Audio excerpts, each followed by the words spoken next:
अगर मैं आपसे कहूं कि जब पूरा देश रोशनी के त्योहार दिवाली में डूबा होता है, तब घर घर में माँ लक्ष्मी की आरती गूंजती है, दिए जगमगाते हैं, लोग धन सौभाग्य और समृद्धि की कामना कर रहे होते हैं, उसी वक्त भारत का एक इलाका ऐसा भी है जहां लोग उसी रात शक्ति की देवी माँ काली की पूजा करते हैं। यानी जहां एक और देश का बड़ा हिस्सा धन की देवी को आमंत्रित कर रहा होता है, वहीं पूर्वोत्तर की यह भूमि संहार और संरक्षण की देवी के सामने दीप जला रही होती है। यह फर्क सिर्फ पूजा पद्धति का नहीं है, बल्कि सोच और दर्शन का है। एक तरफ कोमलता और समृद्धि का आमंत्रण है, तो दूसरी तरफ अंधकार में उतरकर शक्ति के वास्तविक रूप से संवाद करने की परंपरा। Welcome to inner call.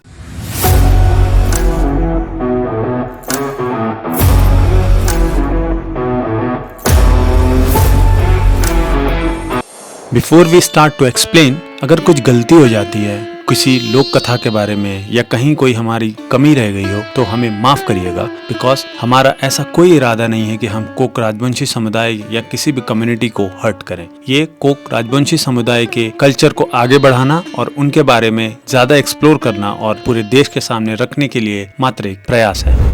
Bharat में दिवाली बस एक त्योहार नहीं है, एक एहसास है। साल में वो वक्त जब पूरा देश रोशनी से नहा जाता है, दिए जलते हैं, पटाखे फूटते हैं, घर घर में मिठाइयाँ बनती हैं, लोग नए कपड़े पहनते हैं और चारों तरफ खुशियों का माहौल रहता है। पर पूरे उजाले के बीच एक दिलचस्प बात है, हर जगह दिवाली का मतलब एक जैसा नहीं होता। उत्तर और पश्चिम भारत में दिवाली का मतलब है लक्ष्मी पूजा। लोग अपने घरों को साफ करते हैं, नया रंग करते हैं, दिए जलाते हैं, ताकि माँ लक्ष्मी उनके घर आए, धन बरसे, सुख आए। लेकिन लोग कहते हैं कि अमावस्या की उस रात देवी लक्ष्मी धरती पर घूमती हैं और जिनके घर साफ सुथरे और रोशनी होती है वहाँ ठहर जाती है। लेकिन आप जरा पूरब की तरफ चले जाएं, बंगाल, ओडिशा, असम या बांग्लादेश, तो कहानी पलट जाती है। उसी रात यहाँ लोग माँ काली की पूजा करते हैं।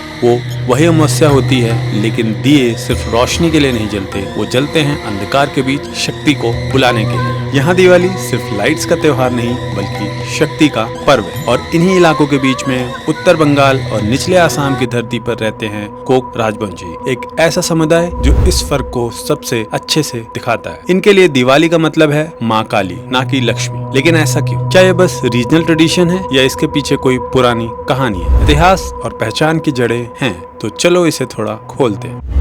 हम सब जानते हैं, ज्यादातर लोग दिवाली की रात लक्ष्मी जी की पूजा करते हैं। मान्यता है कि उस रात देवी खुद धरती पर आती हैं। लोग अपने घर को चमका देते हैं ताकि देवी को लगे, हाँ, ये घर मेरे लायक है। रंगोली, कुमकुम, पैरों के निशान, दिए, मिठाइयाँ, सब बस उसी उम्मीद में। माना जाता है कि यह वही रात है जब भगवान श्री राम 14 वर्ष का वनवास खत्म करके अयोध्या लौटे थे। लोगों ने पूरे शहर में दिए जलाए थे और तब से यह दिवाली कहलाने लगी। कुछ जगह इसे कृष्णा और नरकासुर की कहानी से भी जोड़ा गया, जब भगवान कृष्ण ने राक्षस नरकासुर का वध किया और लोगों को मुक्ति दी। दोनों ही कहानियाँ एक बात कहती है कि अंधकार पर प्रकाश, बुराई पर अच्छाई की जीत। पूजा बड़ी विधिवत होती है। गणेश पहले, फिर लक्ष्मी जी के 3 रूप, महालक्ष्मी, महासरस्वती और महाकाली, और साथ में कुबेर देव। घर में पंचामृत से स्नान कराया जाता है। प्रसाद में मिठाइयाँ, चिवड़ा, बताशा और फूलों की माला चढ़ती है और रात होते ही पूरा घर दियों से जगमगा जाता है। लेकिन असली बात यह है कि यह लक्ष्मी पूजा सिर्फ धार्मिक नहीं, सामाजिक और आर्थिक त्योहार भी है। फसल कट चुकी होती है, व्यापारी अपने पुराने खाते बंद करते हैं और नए खोलते हैं, जिसे चोपड़ा पूजन कहते हैं। धनतेरस पर लोग सोना चांदी खरीदते हैं ताकि साल अच्छा जाए। तो यह पूजा सिर्फ भक्ति नहीं,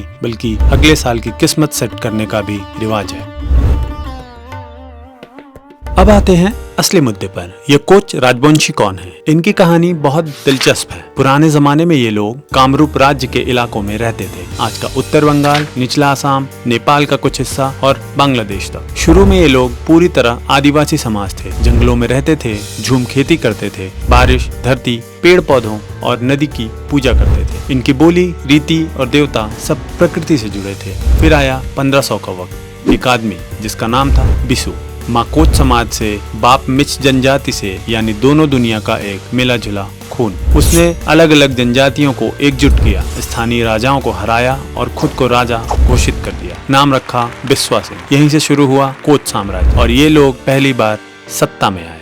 बाद में उसके बेटों नर नारायण और चिला राय ने राज्य को और फैलाया। वो वक्त इनके लिए गौरव का था। राजा, राज, सेना, मंदिर, शक्ति सब इनके पास थी। इसी दौर की याद बाद में इनकी पहचान का हिस्सा बन गई। हम राजवंशी हैं, यानी राजवंश के लोग। समय बीता, अंग्रेज आए, राज गया और इनके साथ सम्मान भी गया। मुख्य धारा के हिंदू समाज ने इन्हें म्लेच्छ कहा, यानी असभ्य। तब इन्होंने तय किया अब खुद को ऊपर उठाना है और शुरू हुआ सामाजिक आंदोलन। नाम रखा राजवंशी क्षत्रिय आंदोलन। पंचानन वर्मा जैसे नेताओं ने लोगों को कहा, हम कोई नीचे जाति नहीं, हम क्षत्रिय हैं, राजा के वंशज हैं। लोगों ने जनेऊ धारण किया, गाय का मांस छोड़ा, ब्राह्मणों जैसे संस्कार अपनाए। 1901 की जनगणना तक इन्हें कोच कहा जाता था, लेकिन बाद में ये खुद को राजवंशी क्षत्रिय कहलाने लगे। अब जरा सोचिए, जब कोई समाज खुद को योद्धा समझता है तो उसकी देवी कौन होगी? धन की देवी लक्ष्मी या शक्ति की देवी काली? स्पष्ट है काली, क्योंकि वह वही करती हैं जो योद्धा का धर्म है, संरक्षण, संघर्ष और विनाश के जरिए संतुलन। यानी यह पूजा सिर्फ परंपरा नहीं, उनकी पहचान है और इतिहास की पुनर्प्राप्ति है। अब जरा इनके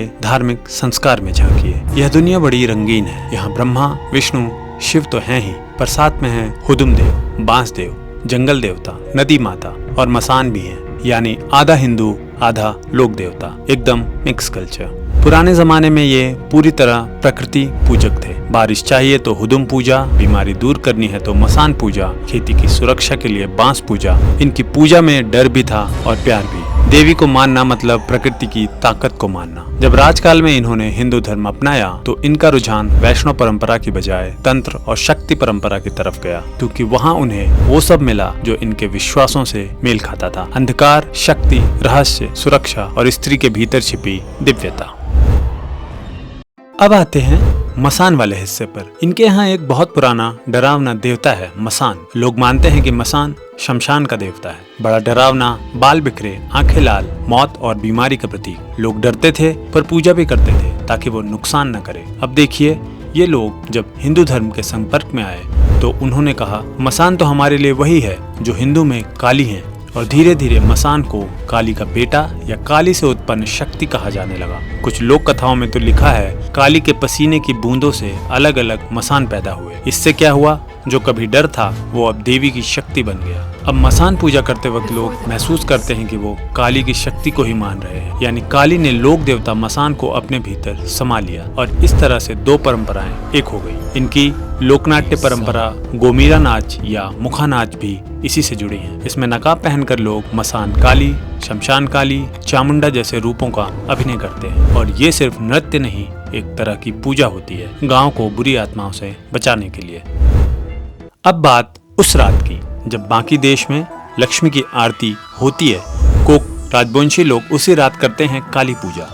वो इसे दिवाली नहीं कहते, अपनी भाषा में बोलते हैं गरुवासी पावनी, क्योंकि उनके हिसाब से अमावस्या की वो अंधेरी रात देवी शक्ति का सबसे ज्यादा सक्रिय समय होता है। जब पूरा आसमान अंधकार में डूबा हो तब ही असली माँ की आराधना होती है, जो डर को मिटाती नहीं बल्कि उसका सामना करना सिखाती है। उनके लिए दिए जलाना सिर्फ रोशनी फैलाना नहीं, वो देवी को रास्ता दिखाने जैसा है। वो कहते हैं लक्ष्मी जी को तो हम पूनम बुलाते हैं जब चांद पूरा होता है, लेकिन जब चांद गायब हो जाता है तब माँ काली की बारी होती है। और सच में यह फर्क बहुत गहरा है। अश्विन महीने की पूर्णिमा को यहाँ कोजागरी लक्ष्मी पूजा होती है, जहाँ लोग जागरण करते हैं ताकि देवी लक्ष्मी उन्हें देखें और आशीर्वाद दें। और फिर अगले महीने कार्तिक अमावस्या को होती है काली पूजा, जहाँ लोग देवी से रक्षा, शक्ति और संतुलन की प्रार्थना करते हैं। यानी इन लोगों ने दोनों देवियों को अलग अलग वक्त दिया। लक्ष्मी को उजाली रात, काली को अंधेरी, धन की देवी को पूनम की शीतलता, शक्ति की देवी को अमावस्या का